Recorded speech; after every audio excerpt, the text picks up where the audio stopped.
L'éditorial du Figaro. Jeu de cirque par Patrick Saint-Paul.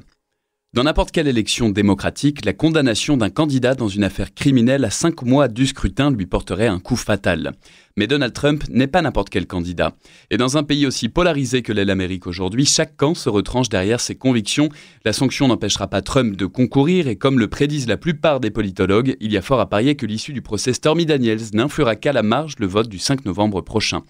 Et pourtant, la condamnation au pénal d'un ancien président des États-Unis est une première historique. Pendant 6 semaines de procès, une star de film X a dévoilé les détails salaces de sa relation intime avec un candidat à la présidence, pendant que l'accusé bougonnait des obscénités devant le tribunal. Les détracteurs de Trump se sont offusqués d'un spectacle dégradant et se consolent avec l'idée que la justice a suivi son cours en jugeant un ex-président comme un citoyen ordinaire. Ses supporters dénoncent une chasse aux sorcières contre celui qui se présente toute honte bue comme un prisonnier politique. Mais en définitive, leur champion ne leur a-t-il pas offert une version moderne du pain et des jeux de cirque ? Le Kremlin, qui lui-même n'hésite pas à tuer ses opposants, dénonce l'instrumentalisation de la justice pour écarter un candidat.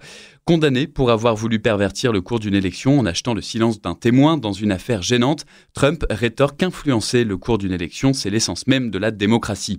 Trump a raison sur un point, ce sera à l'électeur de faire le tri dans cette dystopie. Le vrai jugement aura lieu le 5 novembre, mais l'affaire Stormy Daniels, la moins menaçante pour lui, sera la seule jugée avant la présidentielle.